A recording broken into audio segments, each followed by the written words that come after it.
Hello, and welcome aboard the Bookaneers Podcast. My name is Berryessa. Thank you so much for joining us today for episode 1 of The Call of the Wild by Jack London, read by yours truly.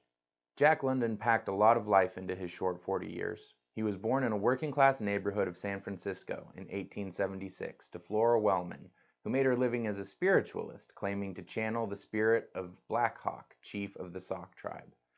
Largely self-educated, he was encouraged in his studies by the librarian in his local free lending library. London worked as a newsboy, ice hauler, farm laborer, factory worker, and oyster pirate. He sailed to Japan on a seal hunting voyage and came home to the United States to ride the rails and was imprisoned for being a hobo, all before he was 20 years old. When he returned to California, he enrolled in high school and then attended UC Berkeley for 1 semester before following the siren call of the Yukon. He spent almost a year in the frozen north working in the gold rush. "It was in the Klondike," London said, "that I found myself. There nobody talks, everybody thinks. There you get your perspective. I got mine." Upon his return from the Yukon, London embarked on an extraordinarily successful career as a writer. He wrote 23 novels and dozens of short stories and essays. He became an international celebrity, famous for his travels, amateur boxing, and controversial positions on socialism, eugenics, and animal rights. The novelist E.L. Doctorow aptly described him as a great gobbler-up of the world, physically and intellectually, the kind of writer who went to a place and wrote his dreams into it, the kind of writer who found an idea and spun his psyche around it. Many of London's most famous works were informed by his adventurous life. For example, The Sea Wolf was inspired by people and events that London knew in his time on the water, and The Call of the Wild draws on his time in the Yukon. This direct connection between his life and his writing makes for an exciting ride for his readers. In Smithsonian Magazine, Kenneth Brandt describes it this way: "When it came to evoking elemental sensations, he was a literary maven. If you want to know what it feels like to freeze to death, read his short story To Build a Fire. If you want to know what it feels like to have the raw ecstasy of life surging through your body, read The Call of the Wild."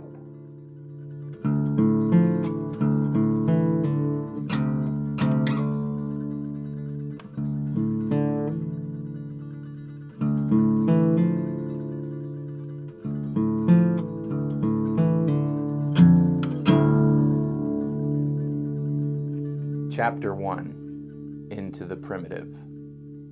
Old longing's nomadic leap, chafing at custom's chain, again from its brumal sleep, wakens the ferine strain.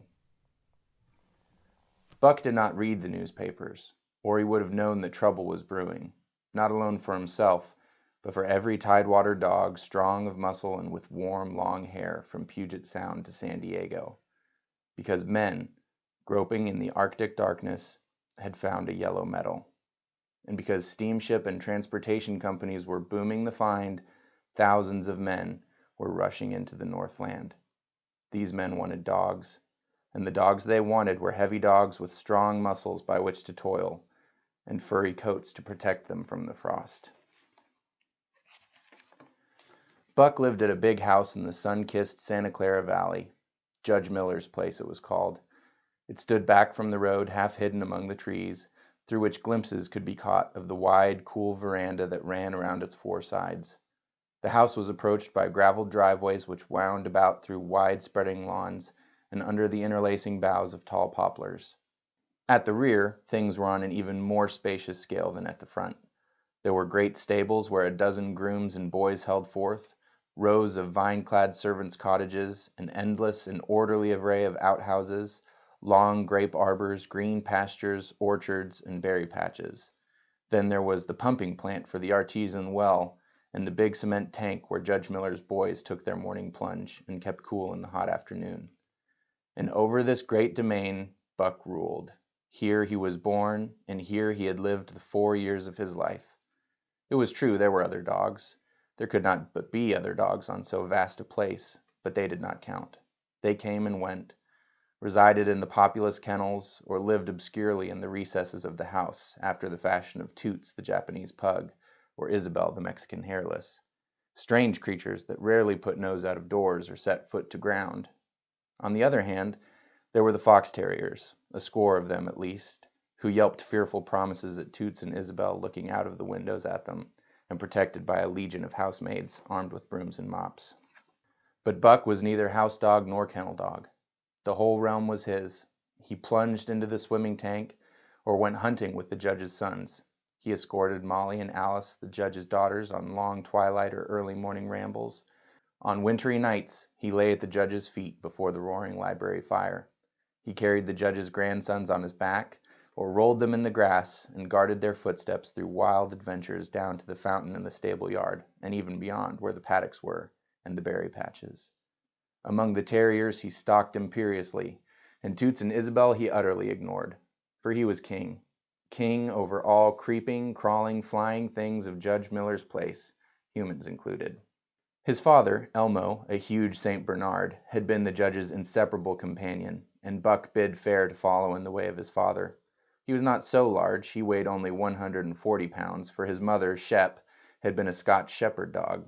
Nevertheless, 140 pounds, to which was added the dignity that comes of good living and universal respect, enabled him to carry himself in right royal fashion.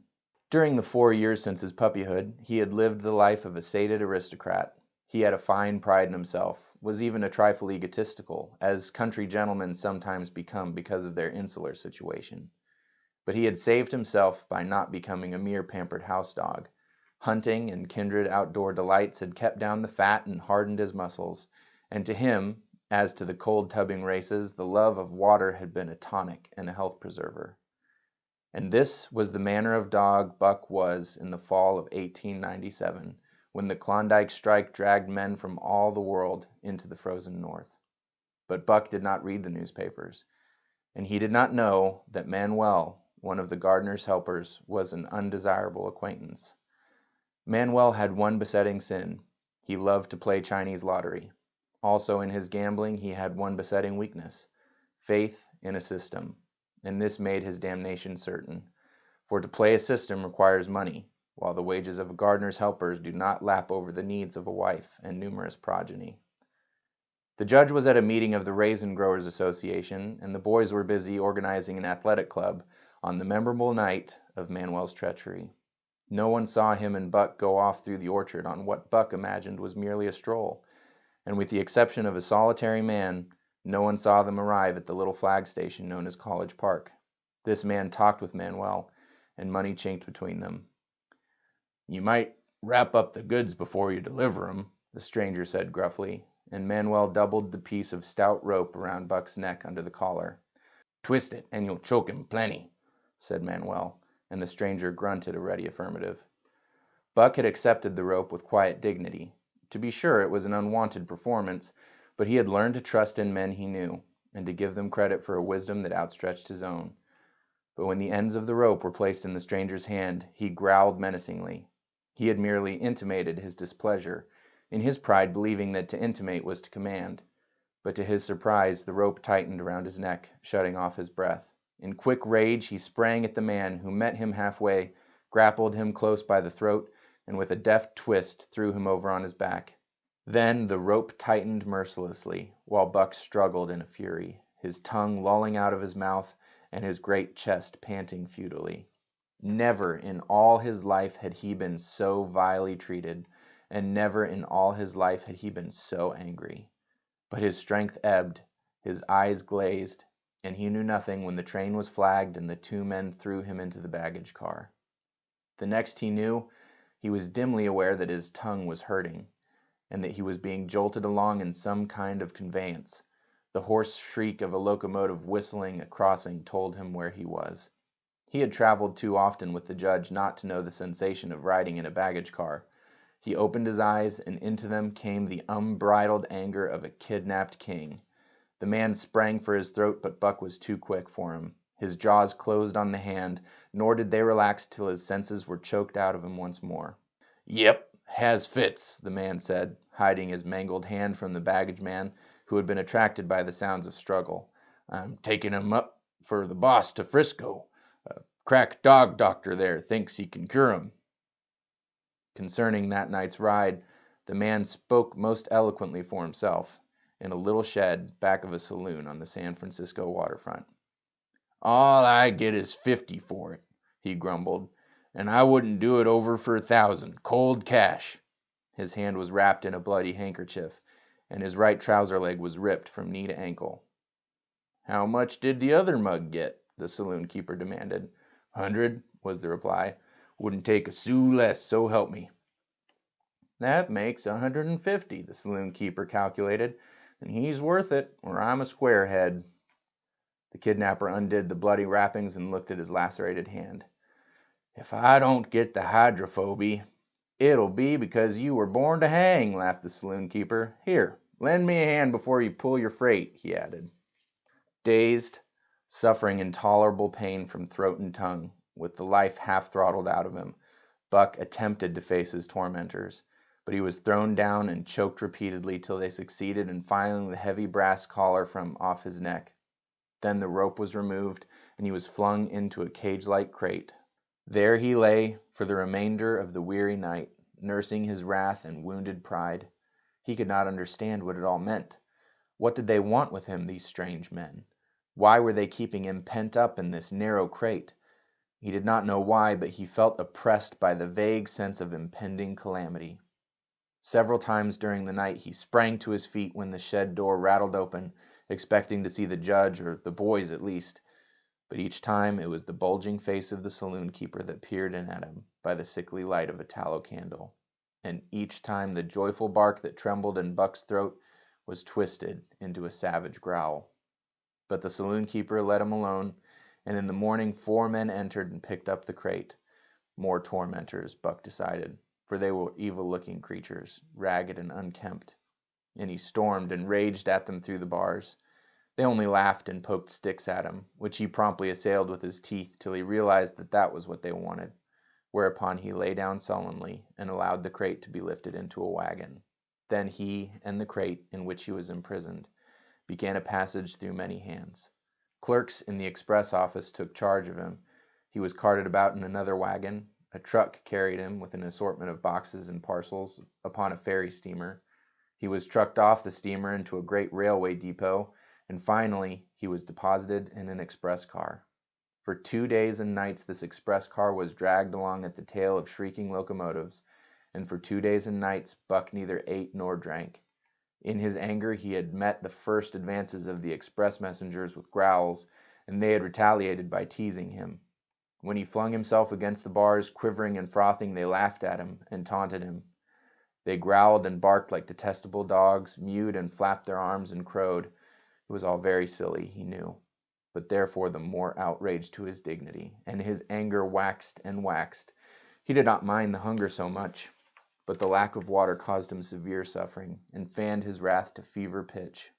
For that matter, high-strung and finely sensitive, the ill treatment had flung him into a fever, which was fed by the inflammation of his parched and swollen throat and tongue. He was glad for one thing. The rope was off his neck. That had given them an unfair advantage. But now that it was off, he would show them. They would never get another rope around his neck. Upon that he was resolved. For 2 days and nights he neither ate nor drank, and during those 2 days and nights of torment he accumulated a fund of wrath that boded ill for whoever first fell foul of him. His eyes turned bloodshot, and he was metamorphosed into a raging fiend. So changed was he that the judge himself would not have recognized him, and the express messengers breathed with relief when they bundled him off the train at Seattle. 4 men gingerly carried the crate from the wagon into a small, high-walled backyard. A stout man with a red sweater that sagged generously at the neck came out and signed the book for the driver. That was the man, Buck divined, the next tormentor, and he hurled himself savagely against the bars. The man smiled grimly and brought a hatchet and a club. "You ain't going to take him out now?" the driver asked. "Sure," the man replied, driving the hatchet into the crate for a pry. There was an instantaneous scattering of the 4 men who had carried it in, and from safe perches on top of the wall they prepared to watch the performance. Buck rushed at the splintering wood, sinking his teeth into it, surging and wrestling with it. Wherever the hatchet fell on the outside, he was there on the inside, snarling and growling, as furiously anxious to get out as the man in the red sweater was calmly intent on getting him out. "Now, you red-eyed devil," he said, when he had made an opening sufficient for the passage of Buck's body. At the same time he dropped the hatchet and shifted the club to his right hand. And Buck was truly a red-eyed devil, as he drew himself together for the spring, hair bristling, mouth foaming, a mad glitter in his bloodshot eyes. Straight at the man he launched his 140 pounds of fury, surcharged with the pent passion of 2 days and night. In midair, just as his jaws were about to close on the man, he received a shock that checked his body and brought his teeth together with an agonizing clip. He whirled over, fetching the ground on his back and side. He had never been struck by a club in his life and did not understand. With a snarl that was part bark and more scream, he was again on his feet and launched into the air. And again the shock came, and he was brought crushingly to the ground. This time he was aware that it was the club, but his madness knew no caution. A dozen times he charged, and as often the club broke the charge and smashed him down. After a particularly fierce blow, he crawled to his feet, too dazed to rush. He staggered limply about, the blood flowing from nose and mouth and ears, his beautiful coat sprayed and flecked with bloody slaver. Then the man advanced and deliberately dealt him a frightful blow on the nose. All the pain he had endured was as nothing compared with the exquisite agony of this. With a roar that was almost lion-like in its ferocity, he again hurled himself at the man, but the man, shifting the club from right to left, coolly caught him by the underjaw, at the same time wrenching downward and backward. Buck described a complete circle in the air and half of another, then crashed to the ground on his head and chest. For the last time he rushed. The man struck the shrewd blow he had purposely withheld for so long, and Buck crumpled up and went down, knocked utterly senseless. "He's no slouch at dog breaking, that's what I say," one of the men on the wall cried enthusiastically. "Druther break cases any day, and twice on Sundays," was the reply of the driver as he climbed on the wagon and started the horses. Buck's senses came back to him, but not his strength. He lay where he had fallen, and from there he watched the man in the red sweater. "Answers to the name of Buck," the man soliloquized, quoting from the saloon keeper's letter, which had announced the consignment of the crate and contents. "Well, Buck, my boy," he went on in a genial voice, "we've had our little ruction, and the best thing we can do is to let it go at that. You've learned your place, and I know mine. Be a good dog, and all'll go well and the goose hang high. Be a bad dog, and I'll whale the stuffing out of you. Understand?"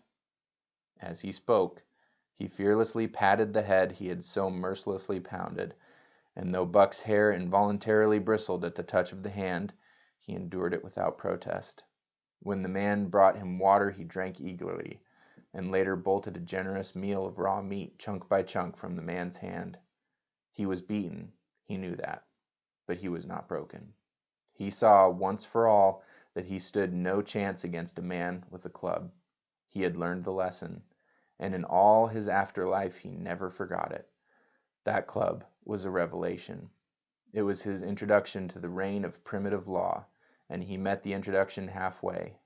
The facts of life took on a fiercer aspect, and while he faced that aspect uncowed, he faced it with all the latent cunning of his nature aroused. As the days went by, other dogs came, in crates and at the end of ropes, some docilely and some raging and roaring as he had come, and one and all he watched them pass under the dominion of the man in the red sweater. Again and again, as he looked at each brutal performance, the lesson was driven home to Buck. A man with a club was a lawgiver, a master to be obeyed, though not necessarily conciliated. Of this last, Buck was never guilty, though he did see beaten dogs that fawned upon the man and wagged their tails and licked his hand. Also, he saw one dog that would neither conciliate nor obey, finally killed in the struggle for mastery. Now and again men came, strangers who talked excitedly, wheedlingly, and in all kinds of fashions to the man in the red sweater. and at such times that money passed between them, the strangers took one or more of the dogs away with them. Buck wondered where they went, for they never came back. But the fear of the future was strong upon him, and he was glad each time when he was not selected. Yet his time came, in the end, in the form of a little weazened man who spat broken English and many strange and uncouth exclamations which Buck could not understand. "Sacre dam!" he cried, when his eyes lit upon Buck. "Dat one damn bully dog, eh? How much?" 300 and a present at that, was the prompt reply of the man in the red sweater. "And seeing it's government money, you ain't got no kick coming, eh, Perrault?" Perrault grinned. Considering that the price of dogs had been boomed skyward by the unwonted demand, it was not an unfair sum for so fine an animal. The Canadian government would be no loser, nor would its dispatches travel the slower. Perrault knew dogs, and when he looked at Buck, he knew that he was 1 in 1,000. 1 in 10,000, he commented mentally. Buck saw money pass between them, and was not surprised when Curly, a good-natured Newfoundland, and he were led away by the little weazened man. That was the last he saw of the man in the red sweater, and as Curly and he looked at receding Seattle from the decks of the Narwhal, it was the last he saw of the warm Southland. Curly and he were taken below by Perrault and turned over to a black-faced giant called Francois. Perrault was a French-Canadian and swarthy, but Francois was a French-Canadian half-breed and twice as swarthy. They were a new kind of men to Buck, of which he was destined to see many more, and while he developed no affection for them, he nonetheless grew honestly to respect them. He speedily learned that Perrault and Francois were fair men, calm and impartial in administrating justice, and too wise in the ways of dogs to be fooled by dogs.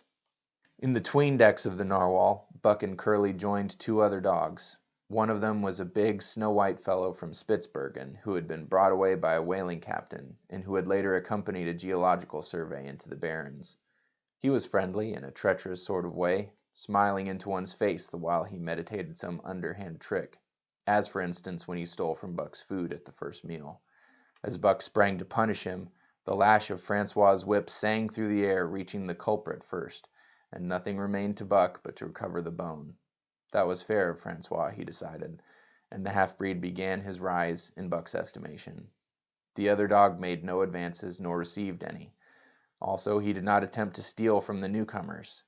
He was a gloomy, morose fellow, and he showed Curly plainly that all he desired was to be left alone, and further, that there would be trouble if he were not left alone. Dave, he was called, and he ate and slept or yawned between times, and took interest in nothing, not even when the Narwhal crossed the Queen Charlotte Sound and rolled and pitched and bucked like a wild thing possessed.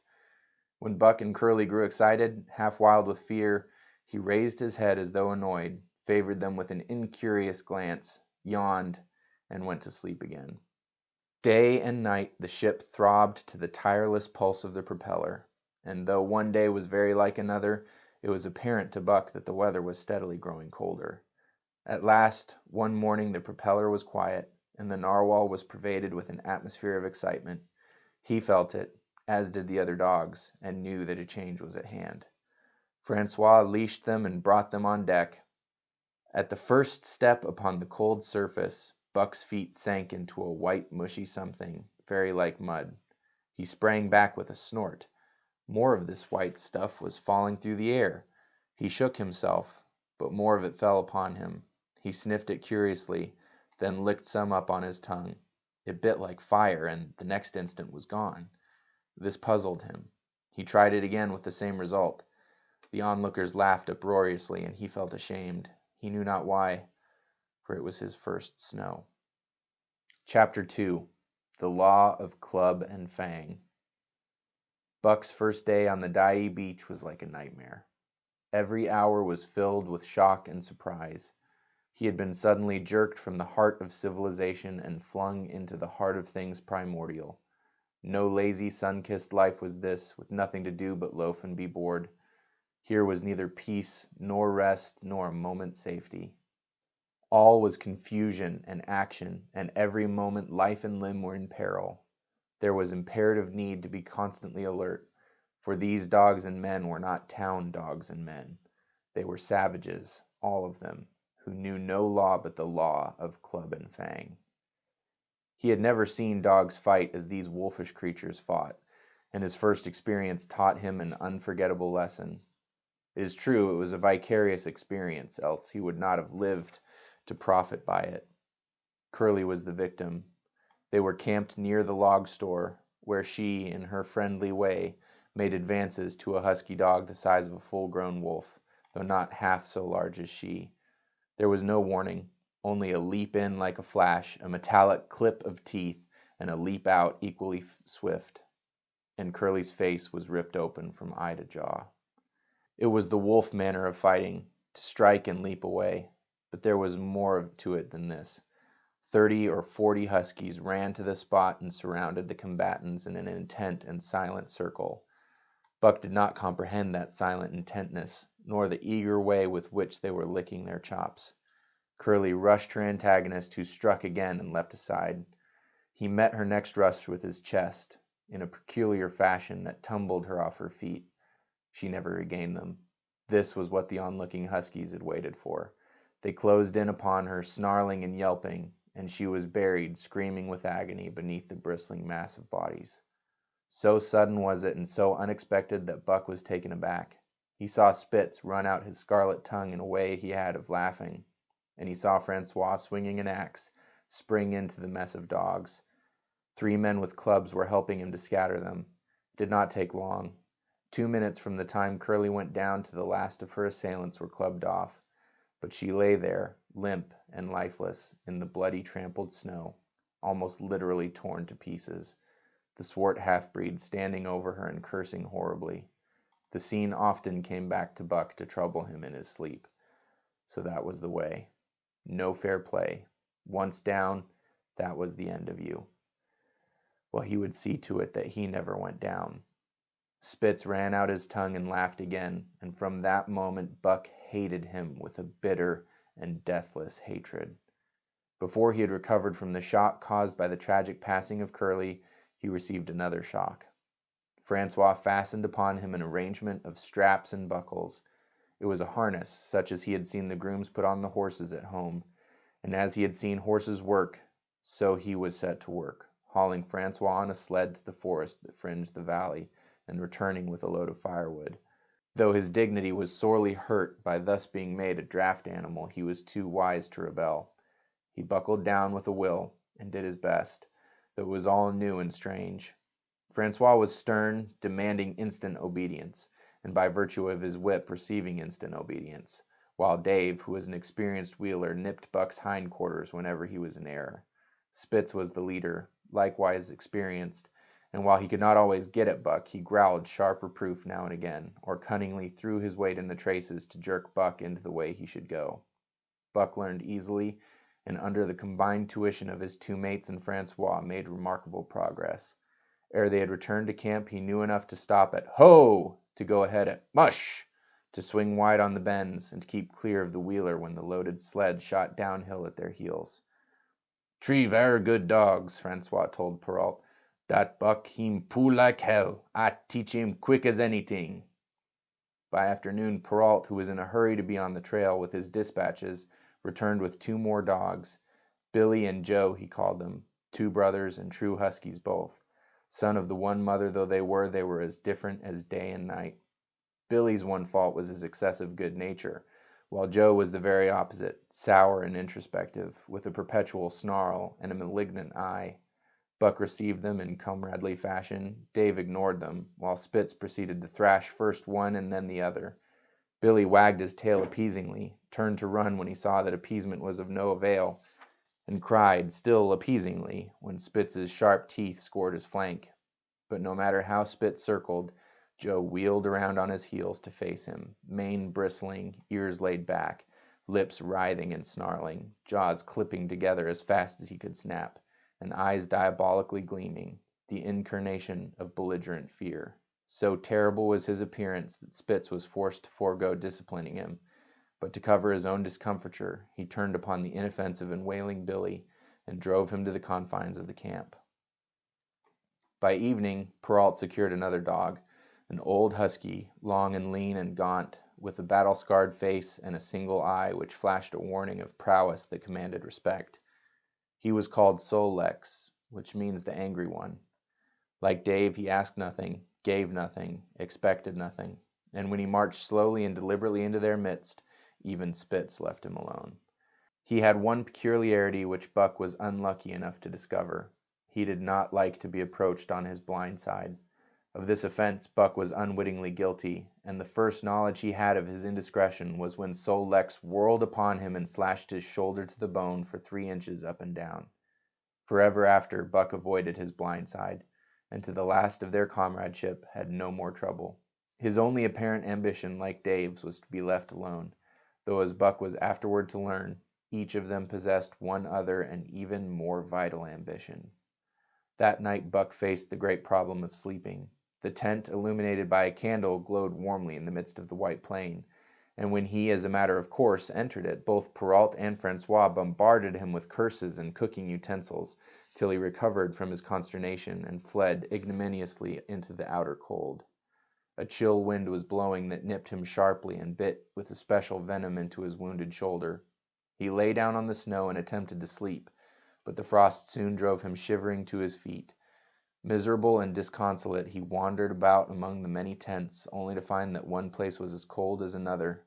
Here and there savage dogs rushed upon him, but he bristled his neck hair and snarled, for he was learning fast, and they let him go his way unmolested. Finally, an idea came to him. He would return and see how his own teammates were making out. To his astonishment, they had disappeared. Again he wandered about through the great camp looking for them, and again he returned. Were they in the tent? No, that could not be, else he would not have been driven out. Then where could they possibly be? With drooping tail and shivering body, very forlorn indeed, he aimlessly circled the tent. Suddenly the snow gave way beneath his forelegs, and he sank down. Something wriggled under his feet. He sprang back, bristling and snarling, fearful of the unseen and unknown. But a friendly little yelp reassured him, and he went back to investigate. A whiff of warm air ascended to his nostrils, and there, curled up under the snow in a snug ball, lay Billy. He whined placatingly, squirmed and wriggled to show his goodwill and intentions, and even ventured, as a bribe for peace, to lick Buck's face with his warm wet tongue. Another lesson. So that was the way they did it, eh? Buck confidently selected a spot, and with much fuss and waste effort proceeded to dig a hole for himself. In a trice the heat from his body filled the confined space, and he was asleep.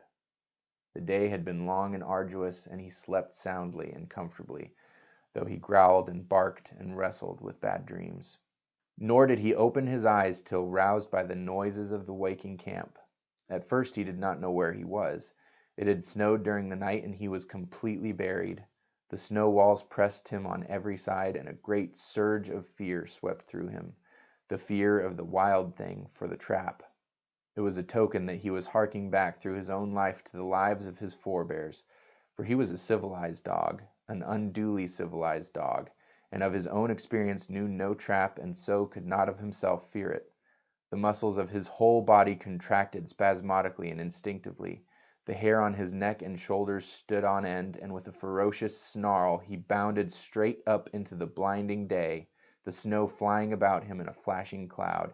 Ere he landed on his feet, he saw the white camp spread out before him, and knew where he was, and remembered all that had passed from the time he went for a stroll with Manuel to the hole he had dug for himself the night before. A shout from Francois hailed his appearance. "What I say?" the dog driver cried to Perrault. "That Buck for sure learn quick as anything." Perrault nodded gravely. As courier for the Canadian government bearing important dispatches, he was anxious to secure the best dogs, and he was particularly gladdened by the possession of Buck.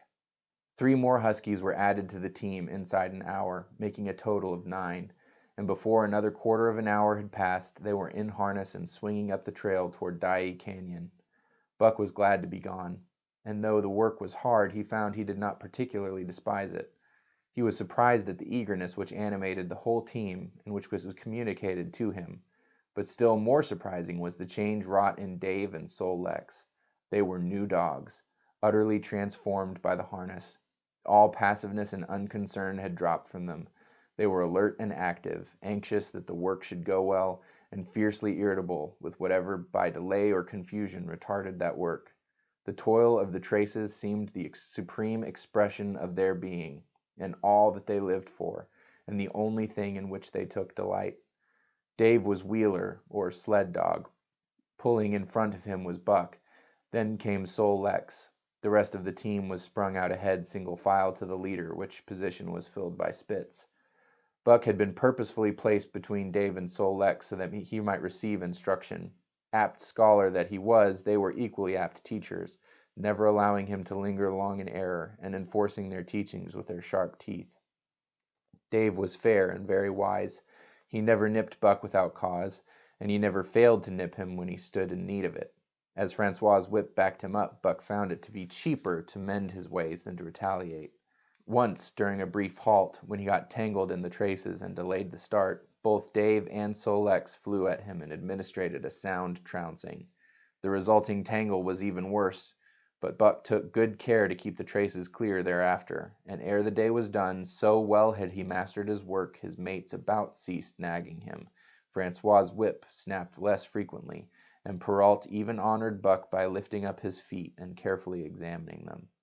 It was a hard day's run up the canyon through Sheep Camp, past the scales and timberline, across glaciers and snowdrifts hundreds of feet deep, and over the great Chilkoot Divide which stands between the salt water and the fresh, and guards forbiddingly the sad and lonely north.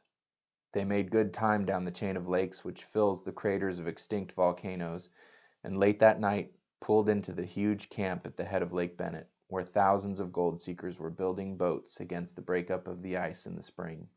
Buck made his hole in the snow and slept the sleep of the exhausted just, but all too early was routed out in the cold darkness and harnessed with his mates to the sled. That day they made 40 miles, the trail being packed, but the next day and for many days to follow they broke their own trail, worked harder, and made poorer time. As a rule, Perrault traveled ahead of the team, packing the snow with webbed shoes to make it easier for them. Francois, guiding the sled at the G-pole, sometimes exchanged places with him, but not often. Perrault was in a hurry, and he prided himself on his knowledge of ice, which knowledge was indispensable, for the fall ice was very thin, and where there was swift water there was no ice at all. Day after day, for days unending, Buck toiled in the traces. Always they broke camp in the dark, and the first gray of dawn found them hitting the trail with fresh miles reeled off behind them. And always they pitched camp after dark, eating their bit of fish and crawling to sleep into the snow. Buck was ravenous. The pound and a half of sun-dried salmon, which was his ration for each day, seemed to go nowhere. He never had enough, and suffered from perpetual hunger pangs. Yet the other dogs, because they weighed less and were born to the life, received a pound only of the fish, and managed to keep in good condition. He swiftly lost the fastidiousness which had characterized his old life. A dainty eater, he found that his mates finishing first robbed him of his unfinished ration. There was no defending it. While he was fighting off 2 or 3, it was disappearing down the throats of the others. To remedy this, he ate as fast as they, and so greatly did hunger compel him, he was not above taking what did not belong to him. He watched and learned. When he saw Pike, one of the new dogs, a clever malingerer and thief, slyly steal a piece of bacon when Perrault's back was turned, he duplicated the performance the following day, getting away with the whole chunk. A great uproar was raised, but he was unsuspected, while Dub, an awkward blunderer who was always getting caught, was punished for Buck's misdeed. This first theft marked Buck as fit to survive in the hostile Northland environment. It marked his adaptability, his capacity to adjust himself to changing conditions, the lack of which would have meant swift and terrible death. It marked further the decay or going to pieces of his moral nature, a vain thing and a handicap in the ruthless struggle for existence. It was all well enough in the Southland, under the law of love and fellowship, to respect private property and personal feelings, but in the Northland, under the law of club and fang, whoso took such things into account was a fool, and in so far as he observed them, he would fail to prosper. Not that Buck reasoned it out. He was fit, that was all, and unconsciously he accommodated himself to the new mode of life. All his days, no matter what the odds, he had never run from a fight, But the club of the man in the red sweater had beaten into him a more fundamental and primitive code. Civilized, he could have died for a moral consideration, say the defense of Judge Miller's riding whip. But the completeness of his decivilization was now evidenced by his ability to flee from the defense of a moral consideration and so save his hide. He did not steal for joy of it, but because of the clamor of his stomach. He did not rob openly, but stole secretly and cunningly, out of respect for club and fang. In short, the things he did were done because it was easier to do them than not to do them. His development, or retrogression, was rapid. His muscles became hard as iron, and he grew callous to all ordinary pain. He achieved an internal as well as external economy. He could eat anything, no matter how loathsome or indigestible, and once eaten, the juices of his stomach extracted the least particle of nutriment, and his blood carried it to the farthest reaches of his body, building it into the toughest and stoutest of tissues. Sight and scent became remarkably keen, while his hearing developed such acuteness that in his sleep he heard the faintest sound and knew whether it heralded peace or peril. He learned to bite the ice out with his teeth when it collected between his toes, and when he was thirsty and there was a thick scum of ice over the waterhole, he would break it by rearing and striking it with stiff forelegs. His most conspicuous trait was an ability to scent the wind and forecast it a night in advance.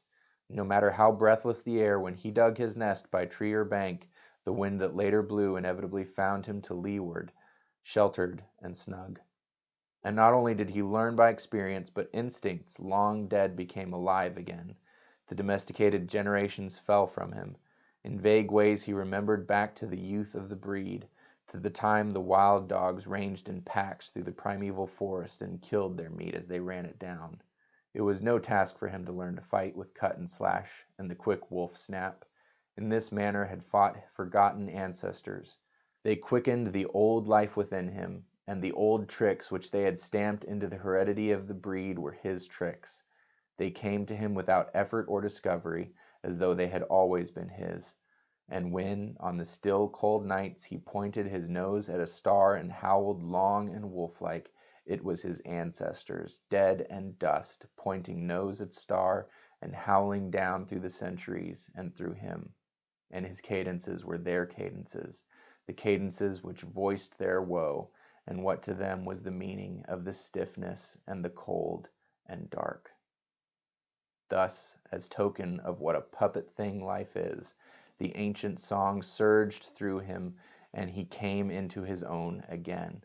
And he came because men had found a yellow metal in the north, and because Manuel was a gardener's helper whose wages did not lap over the needs of his wife and divers small copies of himself.